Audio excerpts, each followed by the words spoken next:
Assalamualaikum warahmatullahi wabarakatuh.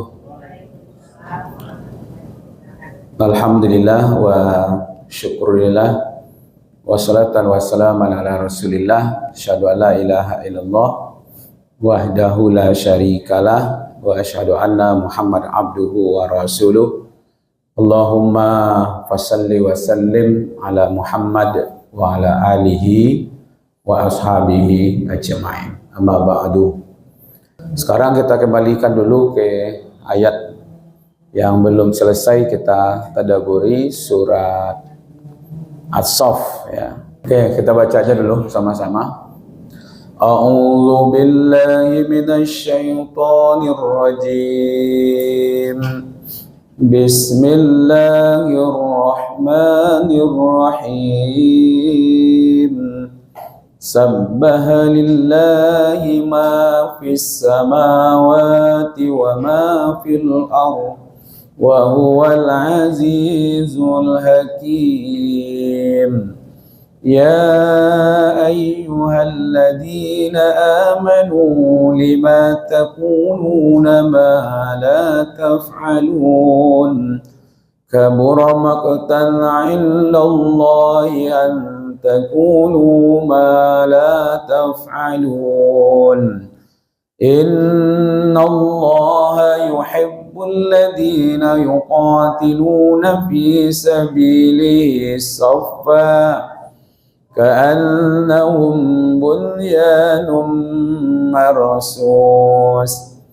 Wa idh qala Musa liqaumihi ya qaumi lima tu'zunani wa qad ta'lamuna anni rasulullahi ilaikum. Falamma zaawa Allahu qulubahum wallahu la yahdil qaumal fasikin. Wa idh qala Isa ibn Maryam ya bani Israil inni rasulullahi ilaikum musaddiqan lima bayna yadayya minat tawrah wa mubashiran bi rasuli ya'ti min ba'di ismuhu Ahmad.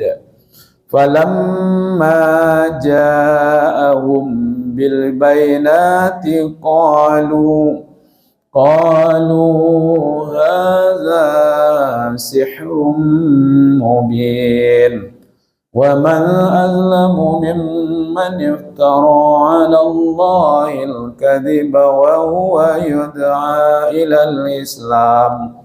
Wallahu la yahdil qaumal zalimin. Yuriduna liyutfi'u nurallahi biafwahihim wallahu mutimmu nurihi walau karihal kafirun. Sadaqallahul azim. Baik, kita lanjutkan ayat yang ke-8. Bapak-bapak, ibu-ibu, terbayang nggak kira-kira ayat-ayat sebelumnya gitu?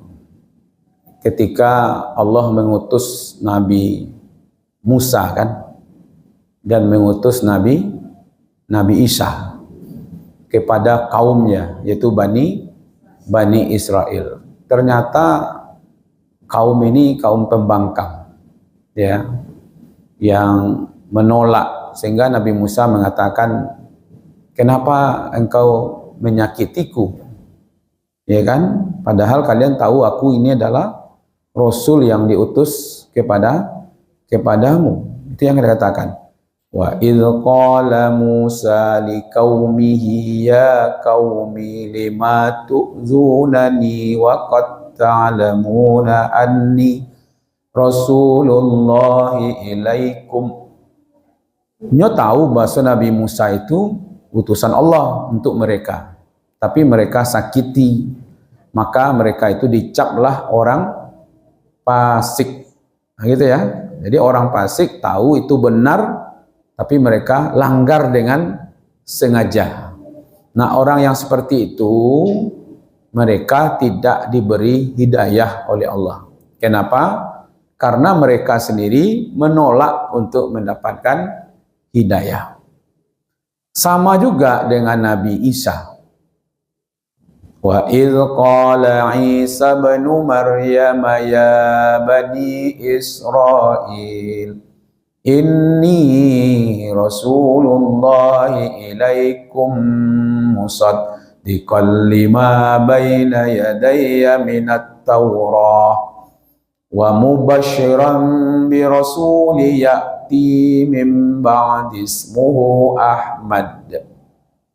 Kata Nabi Isa, Bani Israel, amboko Rasul Allah, amboko membenarkan informasi sebelumnya, yaitu yang ada dalam Taurat, dan juga memberi kabar gembira akan datang nanti seorang Nabi setelah hamba, kata Nabi Isa. Namanya Ahmad. Jadi nyambung kan, ke atas dia nyambung itu kepada beritanya kepada Taurat, itu Nabi Musa kan. Nah, ke belakangnya nanti nyambung lagi, yaitu ada Nabi Muhammad yang disebut di situ Ahmad.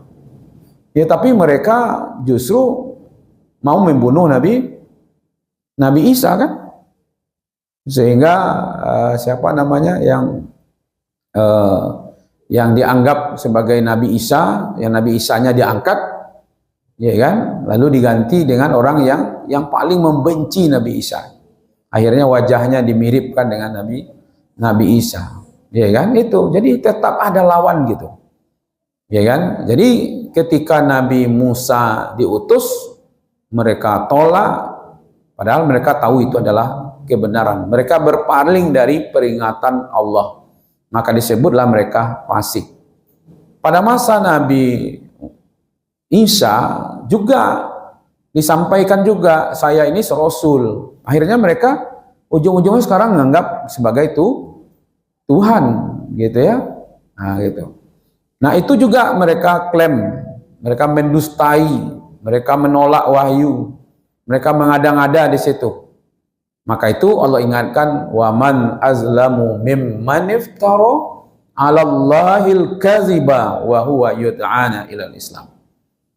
Jadi kezaliman yang paling besar itu adalah mendustai, ya kan, mendustai agama Allah. Nah, sekarang ini diberitakan kepada Nabi Muhammad. Nah, coba baca sedikit bagaimana kisah Nabi Muhammad, supaya ini nyambung sedikit Bapak Ibu. Nabi Muhammad tuh sajak ketek dipercaya, Bu. Ya kan? Dipercaya oleh orang Arab, tidak pernah sumbiang keyakinan seketek Allah. Nabi Muhammad itu waktu kecilnya nggak pernah memakan yang bukan haknya. Nggak sama jawab ketek-ketek, ambo ndak lo berhasil deh, Bu. Ambo dulu mengambil di kampung ambo tuh kan terkenal lansek tuh. Ketek-ketek dulu, ndak ada malam-malam tuh ambil lansek orang.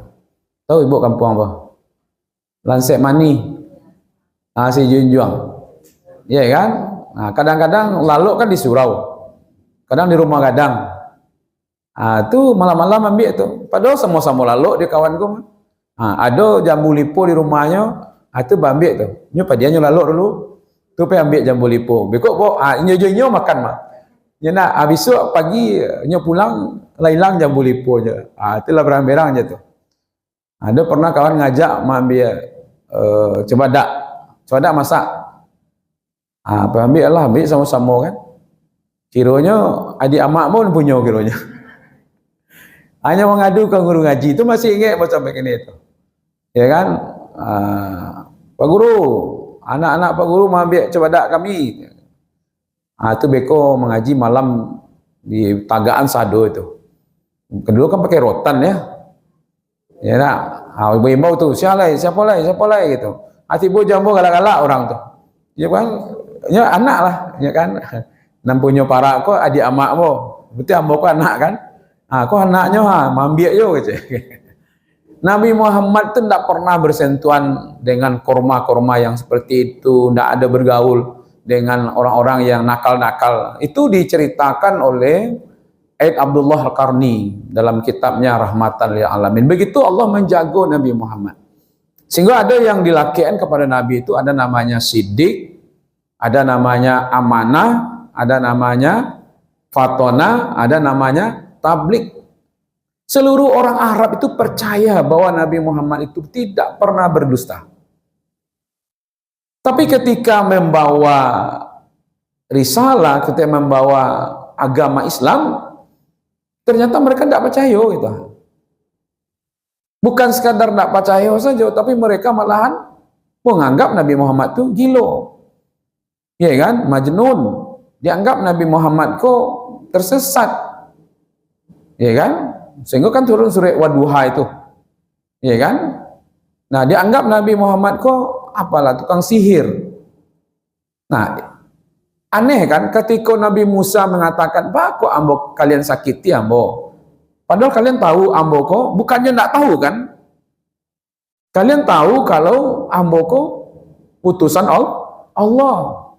Kalau tidak tahu, lalu berbuat jahat, oke lah, masih bisa pahami itu. Kau tahu, Nabi Muhammad itu tahu bahwa Nabi Muhammad itu tidak pernah berdusta, jujur. Tambah lo bukti celai ibu. Ketika Nabi hijrah, berarti kalau 3 tahun tuh, orang Makkah itu menolak Islam ini setelah 3 tahun, Pak. Yang masuk Islam itu tidak banyak dah. Di kalangan ibu-ibu itu ada Khadijah, ya kan? Ada kalangan bapak-bapak ada Abu Bakar, ya kan? Ada Ali, ya kan? Ada Utsman, ada Umar, ya kan? Nah, ketika Nabi hijrah malam itu siapa yang menggantikan sampai tidurnya Nabi? Ali. Yang populer selama ini kan Ali menggantikan tempat tidurnya Rasulullah. Kan itu yang populer. Kenapa Ali tidak hijrah bersama Nabi? Kenapa Abu Bakar yang diajak? Salah satu tugasnya Ali memulangkan barang-barang titipan orang Arab kepada Nabi. Hanya tidak percaya aja Nabi dia. Tapi kalau nyopai ke luar kota, kok pengen berdagang sama pai, barang-barang berharganya, kok dinar, kok dirham, itu dititip ke rumah Nabi. Tiba jo agamanya tidak percaya doh. Tiba barang titipan. Nah, karena siang itu datang perintah untuk hijrah, barangku lalu pulangan lagi. Maka itu salah satu tugas Ali adalah nanti setelah Nabi hijrah, balik barang yang dititip-titip ini. Kan lucu tuh. Jika kalian tidak percaya secara total, ini nitip itu barang di situ. Ya kan? Jika kalian tidak percaya kita. Nah, tapi gitulah orang-orang yang disebut dengan fasik, orang-orang yang zalim. Mereka mengada-ngada dan mereka mendustai. Nah, sekarang informasinya lebih hebat lagi. Kalau sekedar menolak saja, Bu, dalam berpalingnya Pak Islam, tidak ada masalah tidak. Ya kan? Awak tidak setuju, itu apa lain? Kan tidak ada masalah tidak. Karena Allah sendiri tidak akan memaksa. La ikraha fid din. Allah tidak akan memaksa orang untuk masuk Islam. Masuk Islam itu pilihan saja, Bu. Pilihan saja ya. Kalau ingin beriman, selamatlah. Kalau tidak ingin beriman, ya tidak selamatlah nanti. Dan memang tidak dibolehkan. Dalam Islam tidak ada istilahnya memaksa orang masuk Islam. Tapi kalaulah masuk Islam, peraturan di dalam harus ditaati gitu. Ustadz, boleh milih masuk ke rumah saya atau tidak. Tapi kalau masuk ke rumah Ambo, Ustadz harus atuhi peraturan yang ada dalam rumah. Akhirnya seperti itulah. Ya kan? Maka lahirlah ayatnya, ya ayyuhalladzina amanu dkhulu fis-silmi kaffa. Ya kan? Wahai orang-orang yang beriman, masuklah ke dalam ajaran Islam. Jadi bukan disuruh masuk ke dalam Islam, silmi itu ajarannya. Dia udah beriman ini. Makanya dipanggil di situ ya ayyuhalladzina amanu dkhulu fis-silmi kaffa. Wahai orang-orang yang beriman, masuklah ke dalam Islam itu secara menyeluruh. Ya, Islam di situ maknanya ajaran Islam. Nah, sekarang Nabi Muhammad menghadapi orang-orang bukan hanya menolak, tapi mereka malah ingin menghancurkan Islam itu. Nabi Musa bukan menghadapi orang-orang yang menolak saja, tapi orang yang ingin membunuhnya, ingin menghancurkannya. Nabi Isa bukan hanya bertemu dengan orang-orang yang menolak ajaran agama Allah yang dibawa oleh Nabi Isa, tapi justru mereka mau membunuh Nabi Isa. Nah, ini yang diceritakan di dalam ayat yang ke-8. Nah, supaya nyambung ke atas tadi. Kata Allah, kita terjemahkan. Baik, kita baca dulu. A'udzu billahi minasy syaithanir rajim. Bismillahirrahmanirrahim.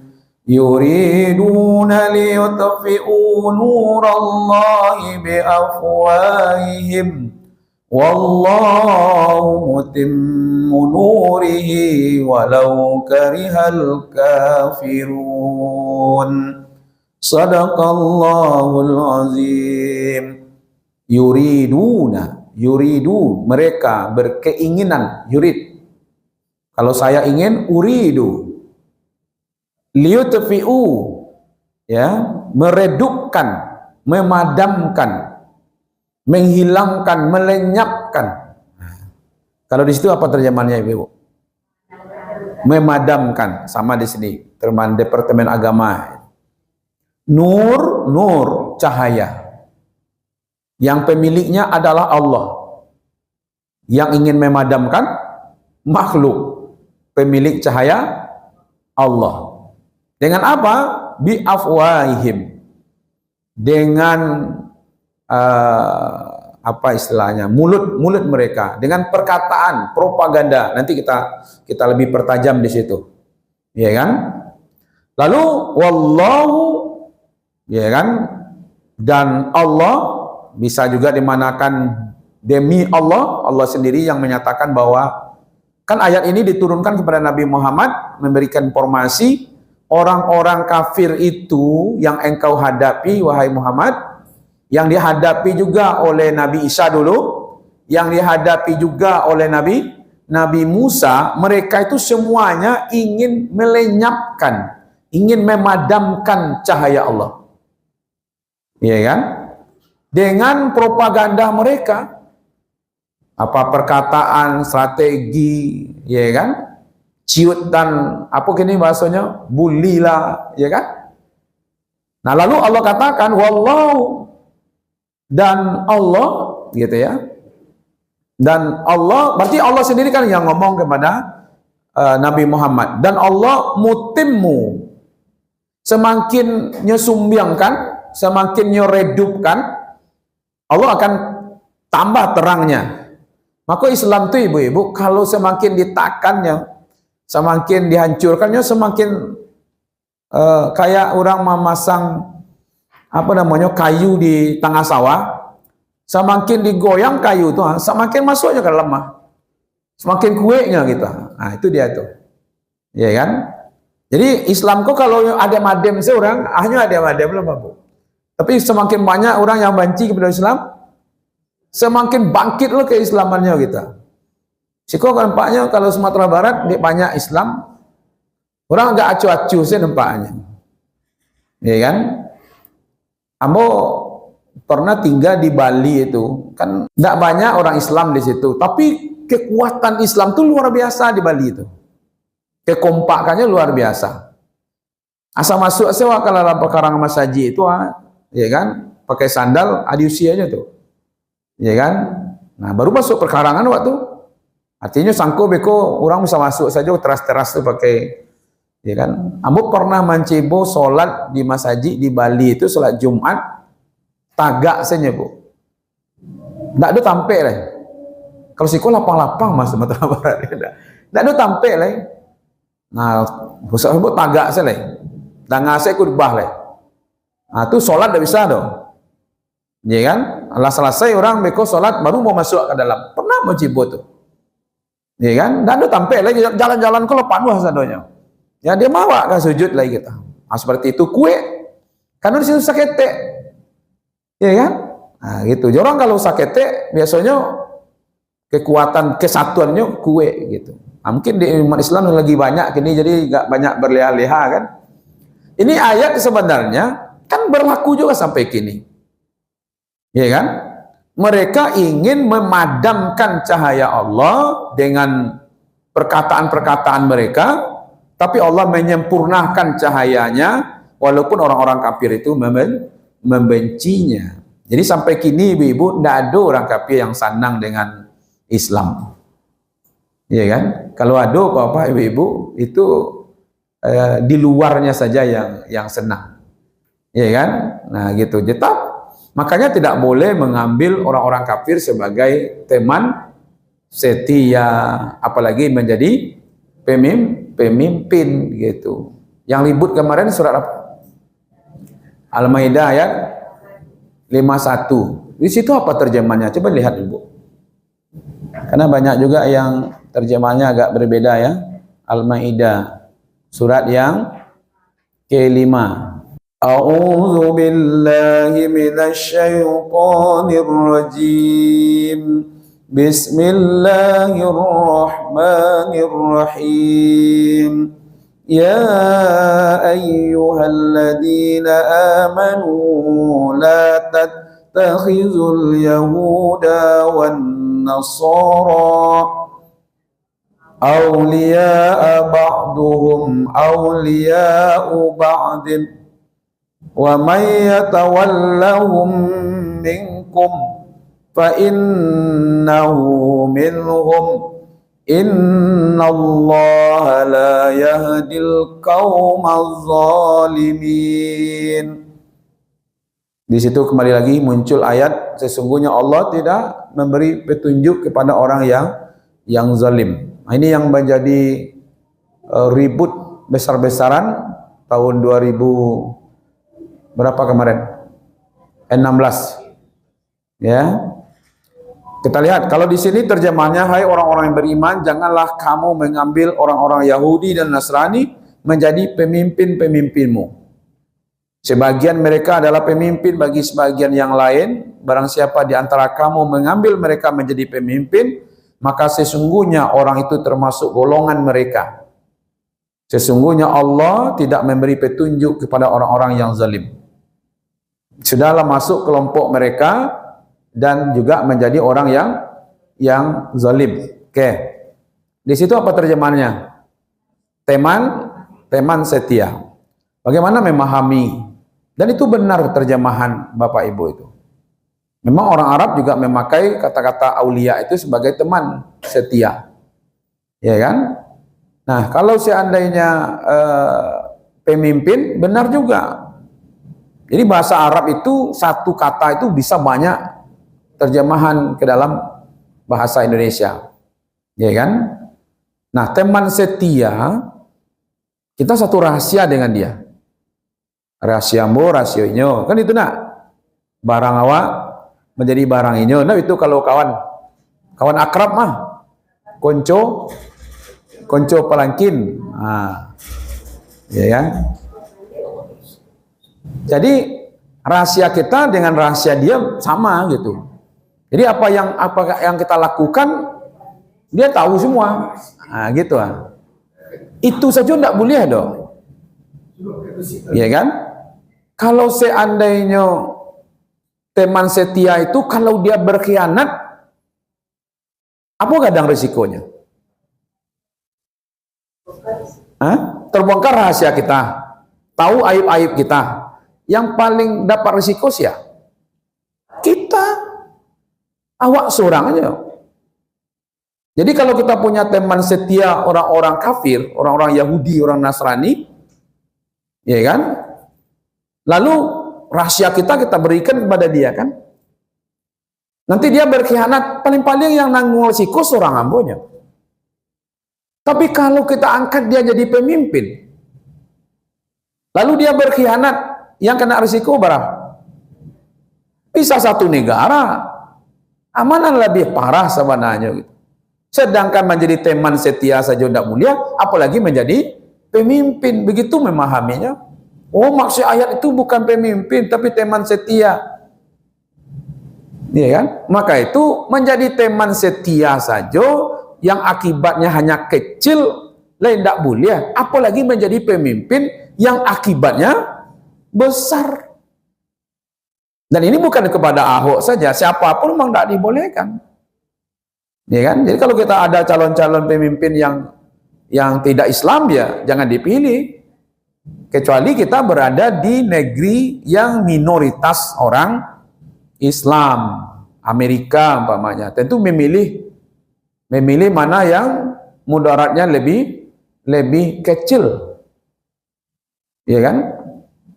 Saya dulu hampir 10 tahun ya, dari 94 sampai 2004 itu bergaul dengan orang Amerika dan Eropa, ya, ada yang misionaris, tapi ada yang ditanyakan itu di mana pangkalan militer di Sumatera Barat, di mana, iya kan? Banyak itu ditanyakan rahasia-rahasia itu. Saya bilang ini nggak boleh diberitahu. Walaupun kita bersahabat kan, sampai sekarang masih ada teman dari California, ya kan? Tapi kita ada batasnya. Yang menarik itu ibu-ibu, saya tidak pernah mengucapkan selamat Natal kepada mereka, padahal kami bersahabat.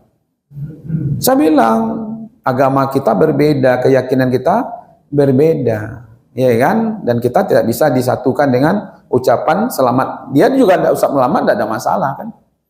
Ya kan? Habis itu dua-duanya, ada yang menerjemahkan pemimpin, ada yang menerjemahkan teman setia, dan itu kedua-duanya secara bahasa benar. Tapi kita harus dipahami bahwa teman setia saja yang resikonya kecil tidak boleh diambilnya, apalagi sebagai pemimpin yang resikonya besar, gitu ya. Jadi ayat ini menjelaskan tentang usaha musuh-musuh Islam, ya kan? Jadi orang-orang yang benci kepada Islam itu dia berusaha untuk, yang bahasanya di sini ada tadi apa di sini? Memadamkan gitu. Cahaya Islam itu mau dipadamkan. Kalau dipadam itu bahasa awaknya apa? Udua. Dimatikan gitu. Bayanglah tuh, Mbak, kira-kira usaha mereka supaya Islam kok mati. Islam kok tidak berkembang. Nah, gitu. Itu yang dimaksud di situ. Jadi kalau diinginkan, kalau bisa Islam kok lenyap gitu. Makanya keluarlah propagandanya, keluarlah cara-cara mulai dari bahasa-bahasa yang kasar sampai bahasa-bahasa yang halus, ya kan? Semua agama sama, tujuan kita sama, kita hidup berdampingan, macam-macam lah. Kalau soal apa namanya itu, yang sifatnya non agama, ya kan, kemanusiaan, tidak ada masalah. Saling menolong, saling membantu. Tapi kalau urusan agama, itulah dulu. Dah itu dah Muhammad. Kini kami pai ke sampai engkau gak setahun kau kami ikut agama. Besok engkau ikut agama kami. Hari kau kami pai Jumat. Besok engkau pai lo ke gereja, pai lo ke pura, pai lo ke apa lain. Ya kan? Nabi Muhammad tak bisa jawab tu. Tak bisa jawab. Sehingga ditunggulah dulu ayat. Maka turunlah surat Al-Kafirun. Kul ya ayyuhal kafirun.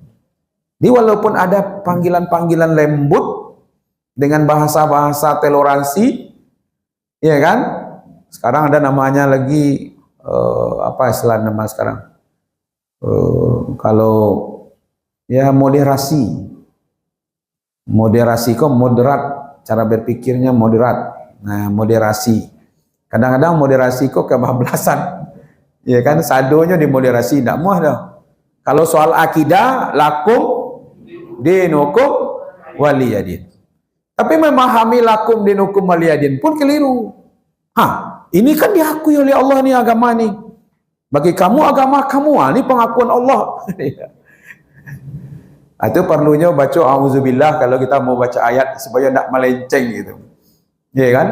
Di lakum dinukum waliyadin itu Kamu dengan agama sesatmu, aku dengan agama tauhidku. Begitulah kira-kira memahaminya. Jadi orang-orang mereka yang punya agama itu, tetaplah kalian dengan agama sesat kalian itu, dan kami pun tetap dengan agama petunjuk kami, hidayah, agama tauhid kami. Itu baru lakum dinukum waliyadin. Bukan kita mengakui, kami akui pula agama kalian, tidak begitu. Jadi Allah tidak mengakui agama mereka. Inna dina indallahil Islam. Ya kan? Sesungguhnya agama di sisi Allah hanya Islam. Wa may yabtaghi ghairal Islam madina falayyuqbala minhu. Siapa yang mencari agama selain Islam, maka agama itu ditolak. Gitu Bapak Ibu. Nah, mereka itu ingin meredupkan, mematikan, mempuduan. Ya kan? Kalau lah mati itu kapan perlu jangan jo aso-aso aja ada lagi gitu. Kalau ada asonya pasti ada jo apinya lagi. Itulah masanya itu liyutfi'u nurullah biafwahihim. Kalau dengan perkataan-perkataan itu lebih tajam Ibu dibandingkan dengan langsung membunuh orang. Ya. Lebih tajam daripada, maka yang menyesatkan itu memang perkataan. Kalau ancaman-ancaman orang Islam ini tidak mampan. Tapi kalau diumbuk rayu dengan pemikiran-pemikiran, itu bisa. Maka yang dipanggil itu, kita ini hati-hati dalam pemikiran-pemikiran yang menyesatkan. Jadi mereka membunuh itu, ya kan, menghalang-halangi, menolak, menghancurkan dakwah, ya kan, itu yang dimaksud situ. Mereka mencoba meredam. Bagaimana caranya? Ada propaganda di situ, ada tuduhan-tuduhan, ada ejekan, ada fitnah, ada penindasan di situ. Ya kan? Sehingga orang enggak, kalau ada yang masuk ke kota Makkah, dari luar kota Makkah, itu mereka temui dulu tuh Bu. Dicegatnya di luar kota Makkah itu dulu.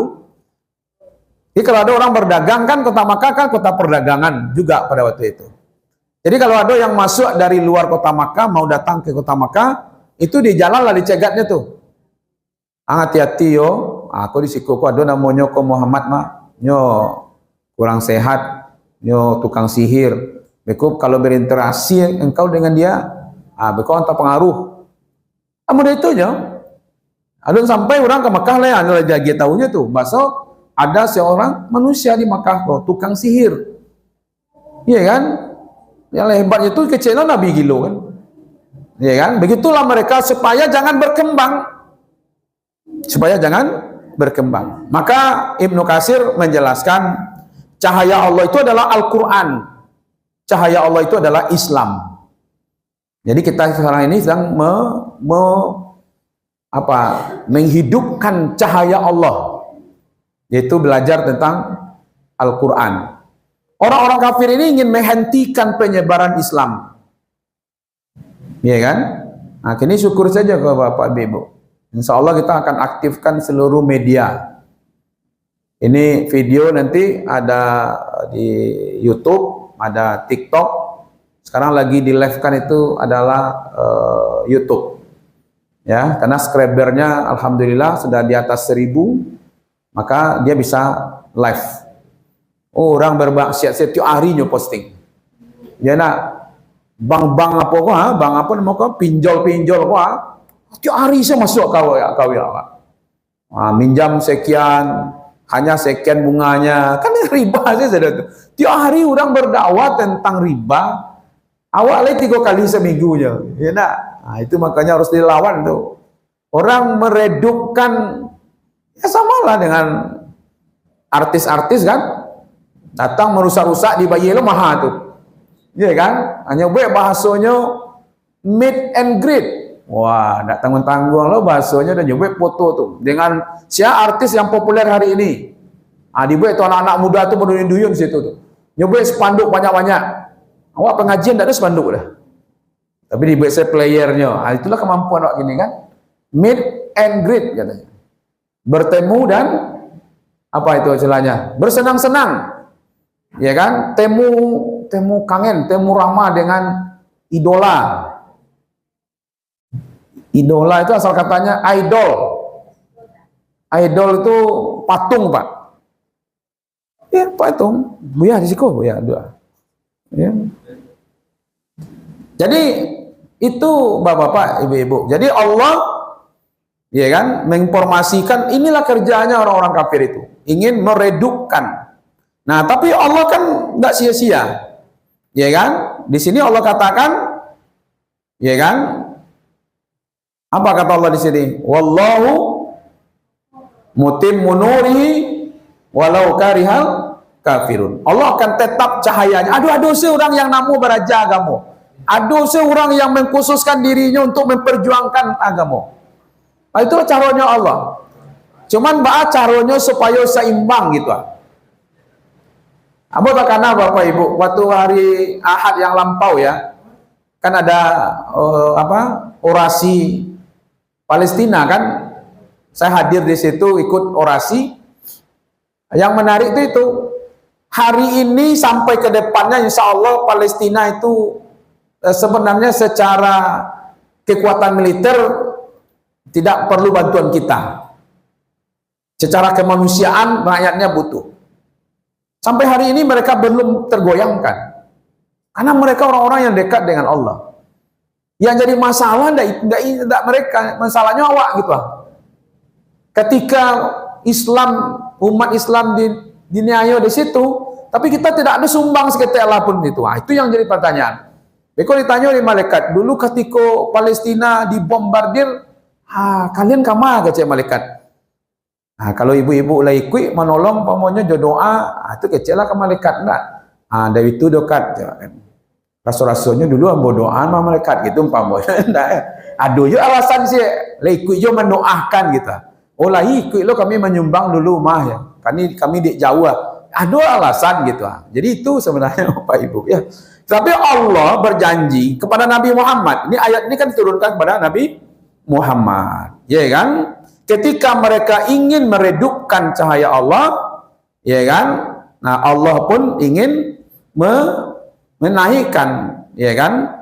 Oke, itu Bapak Ibu yang dimuliakan, saya ambil poin pentingnya. Nah, dia apa yang perlu kita amalkan dalam ayat ini?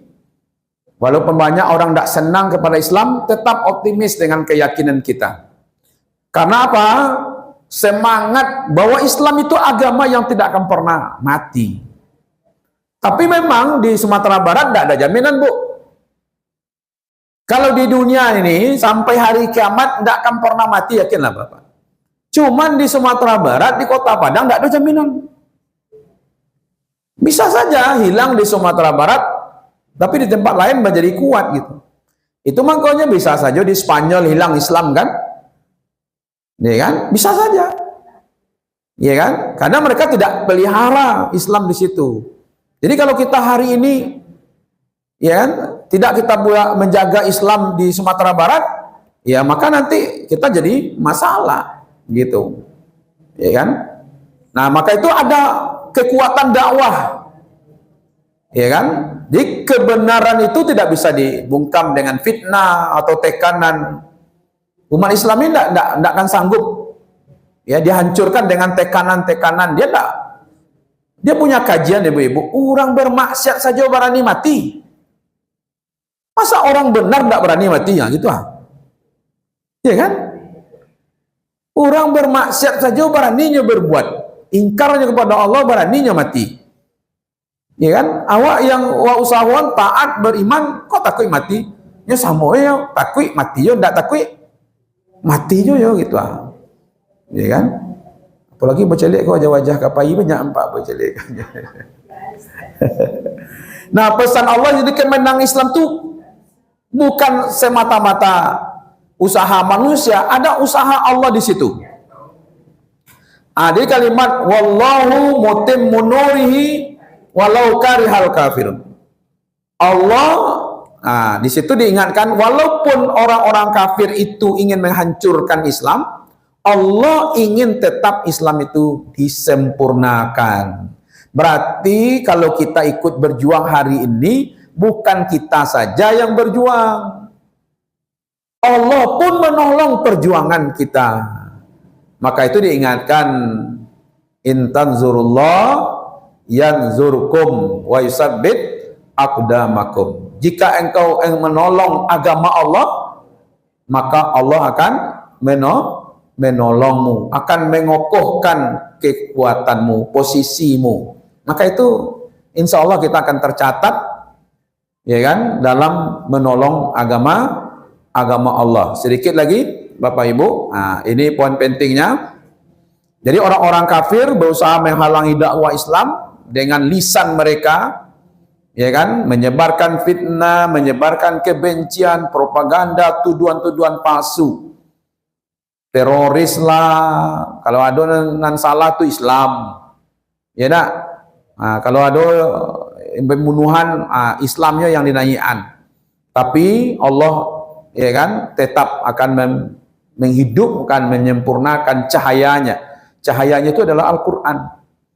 Jadi kalau ada hari ini orang-orang yang ingin menghancurkan, ya kan, membakar Al-Quran, menginjak Al-Quran, itu tidak aneh bagi kita.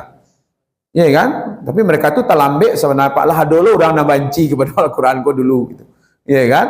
Nah, kemudian Allah menyempurnakan cahayanya meskipun ada usaha keras untuk menghapus kebenaran itu. Ya, Allah sendiri akan menjaganya. Jangan cemas Bapak Ibu. Yang awak camen awaknya. Ya kok enggak ketika generasi awak tidak menjadi orang Islam, ya kan? Makanya Nabi Ibrahim juga berdoa, ya kan? Muqimas shalat wa min zuriyati, kan? Ya Allah, jadikan, tetapkan aku menjadi orang yang mendirikan salat dan anak keturunanku juga mendirikan salat, ya. Kita tutup sementara dengan bacakan hamdalah. Alhamdulillahirabbil alamin. Mohon maaf atas kekurangan, terima kasih atas perhatian. Wabillahi taufik wal hidayah. Wassalamualaikum warahmatullahi wabarakatuh.